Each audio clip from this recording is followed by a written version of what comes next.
YouTube? It's your girl Buff81 bringing you guys another YouTube video, and today we're doing yet again another podcast. We're talking about some trending topics that maybe you guys have given me that you want me to speak on, etc, etc, etc. So let's get straight into it. Obviously, you know, we can't go through a podcast not during this time without talking about the coronavirus. So the first one being is talking about the 5G radiation. So 5G is basically a new way of technology. So you know how there was 3G and then there was 4G, which is a way for you to make calls, get on the internet, you know, basically do anything technology related, like on your computer, all that, etc, etc. So there's been a lot of theories going around that people feel as if the 5G, which is the new like LG new light, whatever you want to call it, new generation of technology that's gonna be coming out soon. I believe in China, they've already like implemented it. You know, they're always like super ahead, but in America, I don't know if we're gonna do it right now just because of all this stuff with the coronavirus, but we were supposedly going to start implementing it relatively soon, if it's not already out.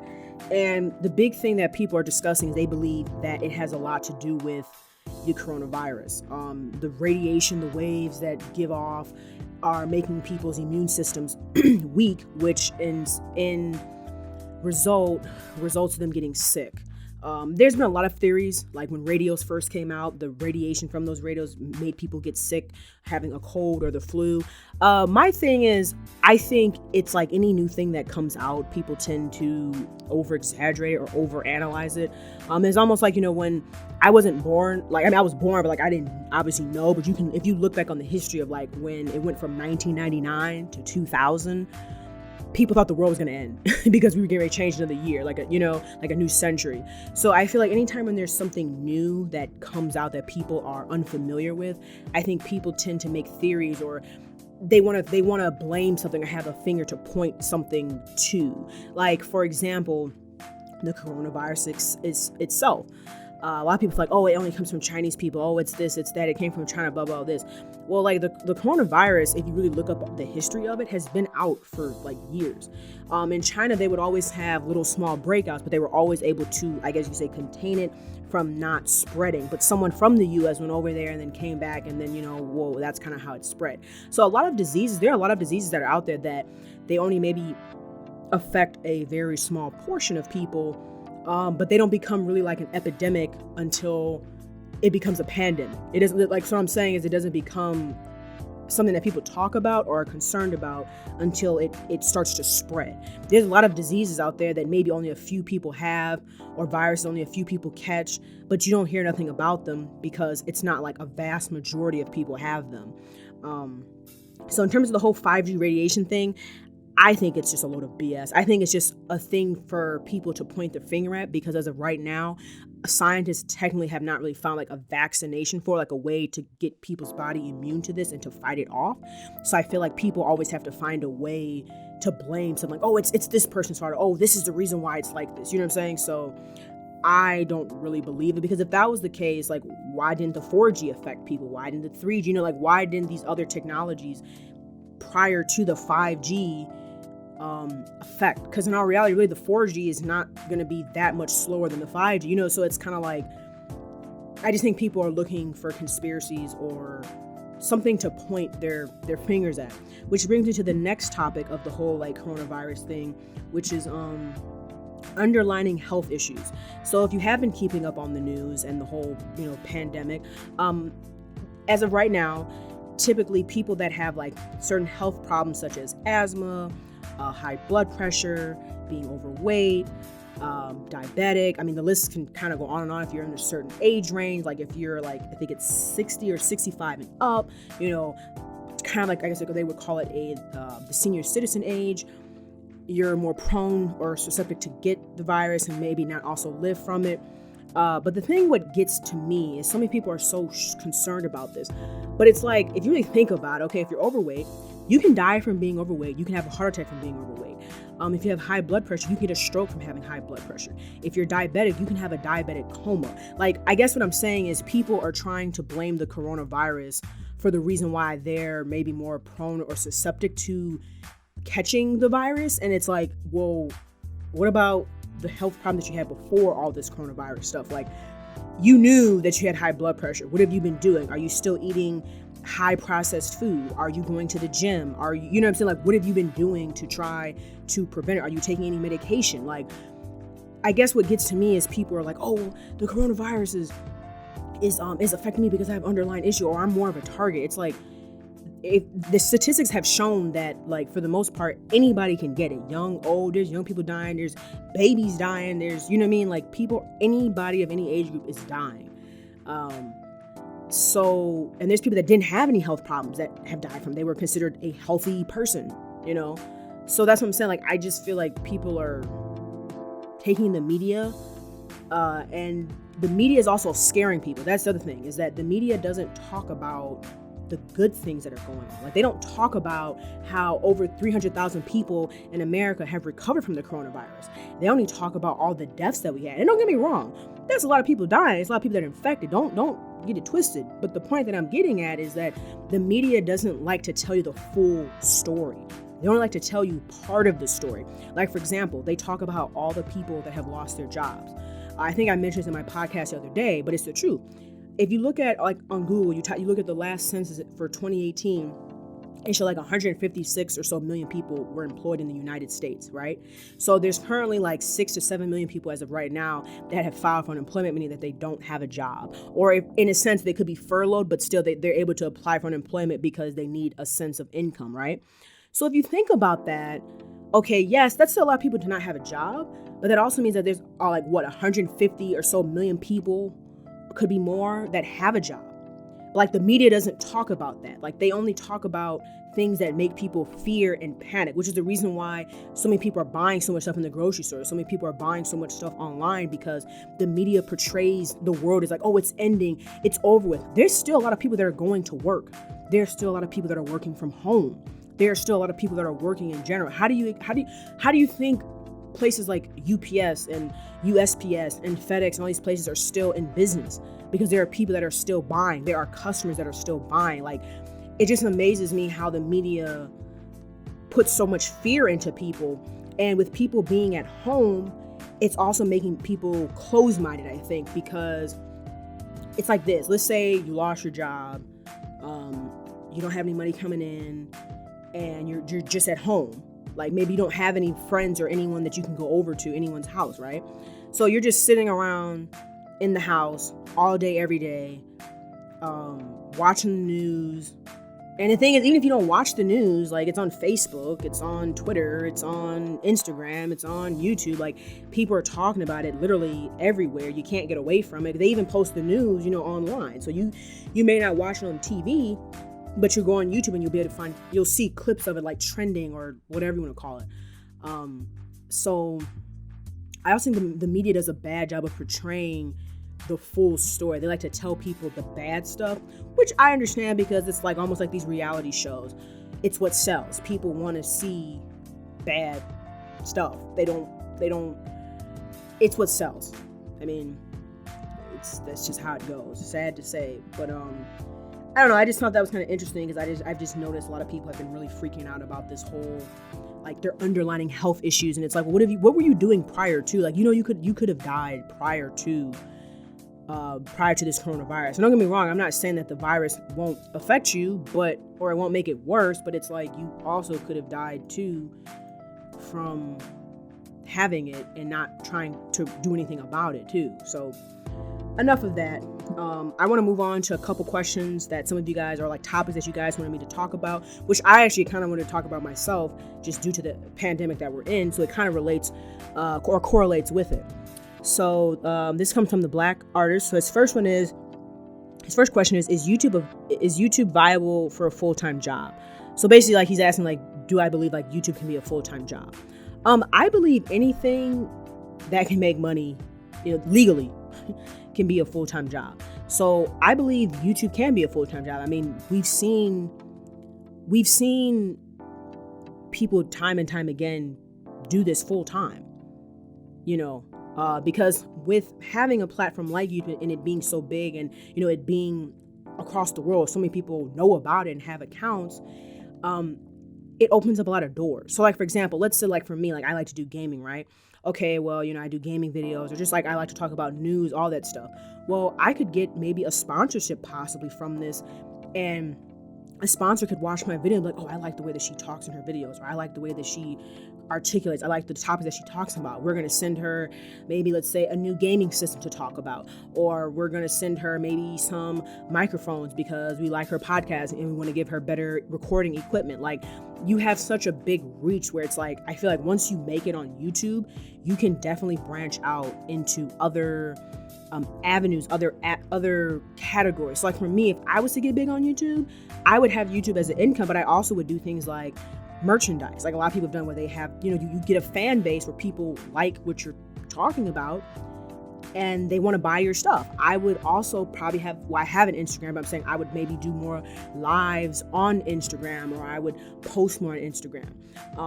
I would definitely probably do sponsorships, if they were willing, if they want me to do them, I would do sponsorships. I would even stream more on YouTube or Twitch. Like, I would try to diversify my income as much as possible, because like anything in life, nothing lasts forever. So it's never good to have all of your eggs in one basket, because you just never know how long something is going to last. But in terms of, can YouTube be a full-time job? Yeah, I think if you do it the right way and branch it out where like, you're not just only doing YouTube, you have other revenues of income. Yeah, I definitely think YouTube can be a viable full-time job. Like I said, I believe anything that you can get money the legal way, and especially if it's something that you enjoy, it never feel like work. So yeah, I definitely think it can be definitely a full-time job. Your next question is, what would life be like without YouTube if the platform never existed or one day shuts down?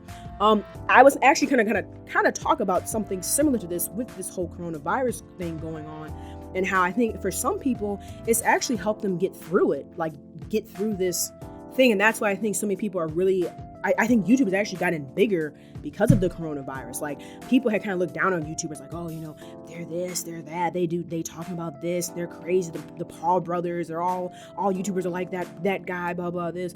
But for a lot of people, it's kept them entertained, and because these YouTubers, like I always would say, we live the life of the viewers. We're not like the celebrities. Like, yeah, they have money like the celebrities, but they live their life like normal people. You know what I'm saying? Like they're living through the exact same thing. And that's not to say that celebrities aren't, but it's different for them.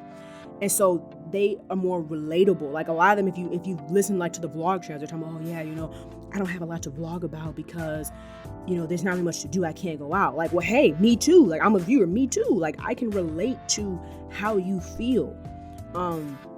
So I think like right now, if anything, like platforms like, YouTube, Twitch, Netflix, like all these sites where, maybe not so much Netflix. I mean, it's more of people just watching movies, but especially like YouTube and Twitch, where people are relating to people and able to socialize with people. Like I said, relation, I think is a big thing. So I think in terms of like life without YouTube right now would really suck, because YouTube has helped a lot of people get better with cooking. Like a lot of people with this whole pandemic never really into cooking, but now because they're home and they have the time and they don't necessarily feel comfortable going out, to go out to eat, people are watching more cooking videos. Cooking channels are blowing up. Like, you'd be surprised how much stuff you find on YouTube that's helpful. I've watched plenty of videos of how to do this, how to do that.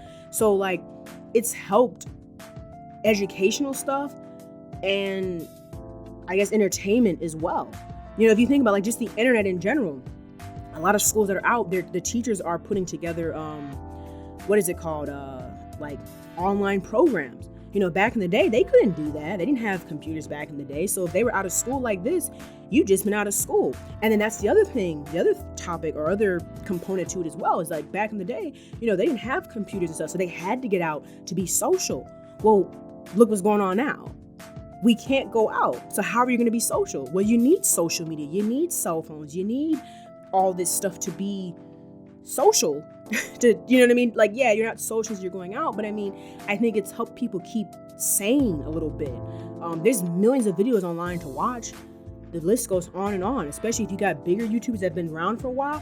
You can literally sit there and watch their videos for hours on top of hours on top of hours. Like me, like I got a big catalog of videos. Like if someone was to follow my channel and they wanted to watch, like kind of get to know what my content is about, they could watch videos for days. They could see when I was back in college and, what the stuff looks like and how I've transformed and whatever the case is. So if it didn't exist, I think it would be harder. Like, I think online money or online industries would be a lot harder. I really do. But in terms of now, of life without YouTube, especially like right now, oh my God, it would suck. The next question you have is, where do you see video creation and live streaming in the next 5 to 10 years? I think video creation I think it's going to get bigger. That's just me, because with the way technology, like, I don't know what the statistics are, but I know it's like so many thousands of people every year create a YouTube account and start YouTube, which is why it's getting harder and harder for people to actually blow up on YouTube, just because there's so much volume. I mean, there's so many thousands of videos that get uploaded every like hour or every minute, you know what I mean? So it's people are constantly uploading stuff on YouTube. But in terms of video creation, I think with the way stuff is going and like live streaming, like especially like if you're referring to Twitch, the gaming industry is already bigger than the movie industry. The gaming industry is one of the biggest industries out there right now. So I think it's just going to be bigger. I think it's just going to get bigger. And with the way things are going, I'm not saying that we're going to be on lockdown for another year or, but I'm just saying, like, with the way things are going, I feel like people are also trying stuff that they never would. Like, I feel like people are maybe looking at websites like Twitch and other stuff a little bit more than maybe they would, just because they got the time now. But video creation, I think video creation is going to get bigger. You're already seeing YouTubers right now that make their own YouTube video, like not YouTube, make their own music videos, like maybe they're rappers and they make because they know how to edit videos, they make their own music videos. It's like, why pay for someone when you can do it yourself? So I think video creation is going to get bigger. That's just me. I think you're going to start seeing people start creating their own movies, like just a lot of stuff. I really do. So I think in the next 5 to 10 years, I think the stuff is really going to just explode, because everything is so digital now. You know what I'm saying? Like, it's getting more and more digital as the time goes on. And then your last question is, last but not least, how to find a purpose outside of YouTube. So I guess what you mean, like purpose outside of YouTube, maybe you mean like a purpose in life, like something to live for, or something to, like, how do you find your purpose in life? And I kind of understand that question, because that was something that I had to find, not like purpose in life, but like, I guess you say purpose in like what I wanted to do. Like when I was in high school, getting ready to go to college, I was in this program called AVID. So it's like Advanced Via Individual Determination. So it was basically like a group of kids that were like, for the most part, B students. And, they really tried to get us to become A students so we could be, meaning like, 85% or above students. So, good students, grade-wise and stuff. And they wanted to try to really push us to get to that A level to go to college. They would have us go on like different field trips and just really try to get us prepared. And I remember the biggest thing was, I was like, okay, I know I want to go to college, but I was like, what do I want to do?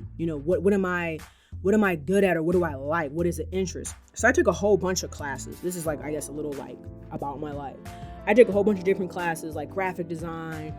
My dad is a computer programmer, so I took a computer programming class.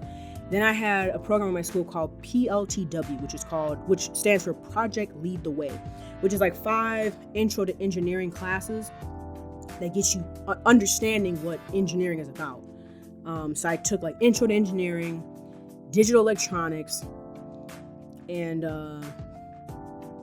what was the last one? Civil engineering, something like that. So I took 3 of those, and the one I really liked was the intro to engineering one, which really kind of got me into AutoCAD, which is like a 3D model. Well, really SolidWorks, which is AutoCAD's 2D, SolidWorks is 3D, which is a 3D modeling like program that allows you to create things and render them. Typically, a lot of people like in construction use them. They use like blueprints, all that different type of stuff to like build stuff, to make things, or like in machinery shops, like for welding, or that like CNC machines. I know I do all that stuff. So yeah. So I would say if you're trying to find your purpose, try different things, but also try to find something that you're good at. Because it's one thing, I think, too, to want to do something, but if you know you're not good at it, that can also make it kind of hard. So I would say try to find a balance of something that you kind of at least like and something that you're kind of good at. Or if you're not good at it right now, you could see yourself improving. You know, I just think the biggest thing to try to find your purpose in life, you have to try stuff. That was the biggest thing. People say, oh, how did you choose engineering? It's like, because I tried different classes. Like, I tried graphic design. I liked graphic design, but I knew that wasn't something I wanted to do, like, as my job. Or like computer programming. It was a cool class, coding and all that, but I knew that wasn't something that I like wanted to do for the rest of my life, if you get what I'm saying. Like, you have to find something that you could say, hey, I could see myself doing this for, let's just say 25 years, 25 years. Or also maybe you say, okay, is this something that I could build off of and go somewhere else? So like, for example, me being in the engineering field, let's say maybe I get sick of it. Maybe I say, oh, I want to go back and get my master's because I want to go teach it. I want to become a teacher, right? So like, maybe find a field too that has multiple outlets to it. Something that's not just one dimension where, okay, if I do this, this is all I'm gonna do. I'll never be able to move to something else.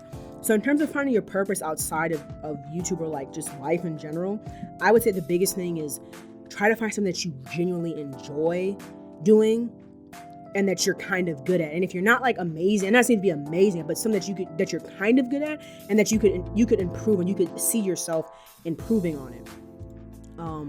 So that would be my advice in terms of finding things outside of YouTube. And I get that because like, I feel like that sometimes too. I'm like, dang, like I really enjoy making YouTube videos. Like, this is what I want to do. Like, this is like my dream, you know? But in all reality, the reality of work, and I've, found that out from working and stuff, is that anything that you do, and even YouTubers, they get sick of it too. Anything that you do for 40 plus hours a week is going to start to feel like work at some point, regardless. Even if it's something that you absolutely love to do, there's going to be something about it that you're like, okay, I don't like. Like, you know what I'm saying? Like any job, even if it's a job you like, there's going to be something about it that you don't like. Like, let's say maybe you're an engineer and maybe, I don't know, maybe you like doing welding. Maybe you're a mechanical engineer where you like working on cars and you love the way to put the tires on the cars. You love the way to take out the engine, all that stuff. But you hate the reports that you have to do. You hate the write-ups that you have to send out of like the overview or summary of what you did. You know what I'm saying? Like, there's always going to be something about a job that you're not going to like. Even if you love the job, there's going to be something about that job that you're not going to like. And that's just kind of a part of life. Like, you can't have your cake and eat it all, and you can't have everything. And that's not saying that you said that. I'm just making the statement that you can't have it all. So there's going to be something that you don't like about your job, even if it is your dream job. So I would say that's my best advice on that. And I appreciate those questions. Like I said, if you guys have any other questions or topics that you want me to talk about, feel free to comment them down below. I am reading them. And like I said, I really want to continue these podcasts. I really enjoy the free form of it all. And just like being able to just speak. Like I said, I don't really prep a whole lot because I can just talk into the mic and just go on and on and on. So yeah, if you guys enjoyed the video, be sure to drop a like, comment, share, and subscribe. Hope you guys have a good rest of your day, and I'll chat with you later. Peace, Fan Army.